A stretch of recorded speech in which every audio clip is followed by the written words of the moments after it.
আমরা কিন্তু এখন আছি কৃষ্ণনগর গ্যালোপিন লোকালে। তোমরা তো বুঝতেই পারছো তাহলে কোথায় যেতে পারি। ইয়েস, আমরা কিন্তু মায়াপুরে যাচ্ছি। গোপুর কিন্তু এটা ফার্স্ট টাইম মায়াপুর যাওয়া। তো সারাটা ট্রেন গপু কিন্তু ঘুমিয়েই কাটিয়েছে। মানে আমরা সত্যি সত্যি মানে দারুণভাবে গেছি আর কি। গপু ঘুমিয়ে থাকলেই ভালো, নাহলে খুব বদমাইশি করতো, একটু ভিড়ও ছিল। তো ট্রেন থেকে নেমে আমরা কিন্তু এখন অটোতে করে, অনেক লাগেজ ট্যাগেজ হয়েছে, ছোটো বাচ্চাকে নিয়ে বেরোলে তো অনেক লাগেজ ট্যাগেজ হয়, সেটা তো তোমরা জানো। তো সেই জন্য আমরা কিন্তু একটা অটো করে নিয়েছি। এখন কিন্তু আমরা যাচ্ছি ওই ঘাটে, ওখান থেকে কিন্তু আমরা নৌকা পারাপার করব। তো চলো।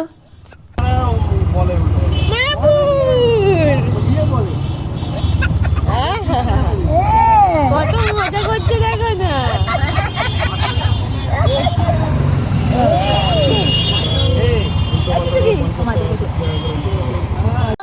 কে যাচ্ছে দেখো, আমরা মায়াপুরে এসে গেছি গপুকে নিয়ে।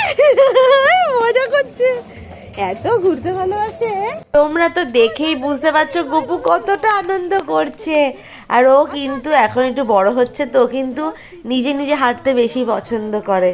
তো দেখো এই যে ওকে নিয়ে এখন যাওয়া হচ্ছে ঘাটে। ঘাটে আমরা নৌকায় করে ওই পারে যাব। তো চলো, এই যে চলে এসেছি হুলোর ঘাটে। কি মজা, চলো নিচে। আমরা এখান থেকে উঠছি। গপু নেমে গেছে নৌকার মধ্যে।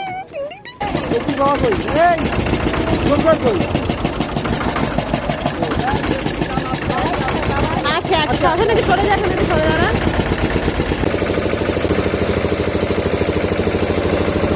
হ্যাঁ, ওই দেখো জল। বাবা,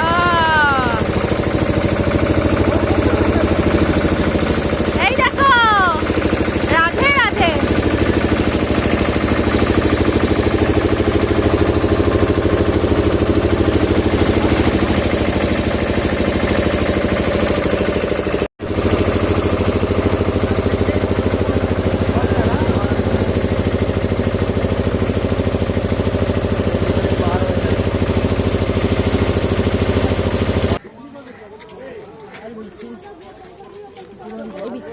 গপু এইদিকে তাকা, কোথায় দিদিস? এই যে ফাইনালি আমরা কিন্তু গপুকে নিয়ে মায়াপুরে চলে এসেছি। দেখি আশেপাশে কোথায় আমরা থাকার ব্যবস্থা করছি, সেটাও তোমাদের সাথে শেয়ার করব। আর গপু কিন্তু একটু এগিয়ে গিয়েছে, আমি যেহেতু ব্যাগ ছিল আমার কাছে, তো আমি একটু আস্তে আস্তে আছি। ওই যে দেখা যাচ্ছে গপুকে, ওই দেখো আমাদের ছোট্ট গপু। এই যে এবার আমরা অটোতে বসে পড়েছি। অটোতে করে আমরা কিন্তু এবার মায়াপুরের যে ইস্কন মন্দির, তার খুব কাছাকাছি একটা রুম বুক করা হয়েছে, সেখানেই কিন্তু আমরা গিয়ে উঠবো গপুকে নিয়ে। তো এই যে এখন আমরা বসে আছি অটোতে। গপু ভাবছে আমি কোথায় এলাম। সিরিয়াসলি গপু কিন্তু অবাক দৃষ্টিতে সব কিছু তাকিয়ে তাকিয়ে দেখছে। আবার একবার ওঠে, একবার বসে, ও যে কি করে ওর নিজেরই কোনো ঠিক থাকে না। এই যে আমাদের ছোট্ট গপু।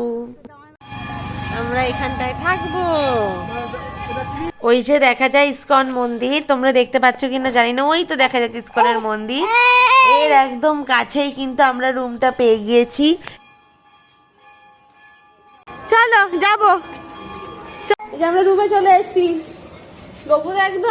ফাইনালি আমরা সবাই রুমে চলে এসেছি। এবার একটু ফ্রেশ হব, খাওয়া দাওয়া করব, স্নান করাবো গপুকে, তারপরে কিন্তু আমরা বেরিয়ে পড়বো একটু এদিক ওদিক ঘোরাঘুরি করতে।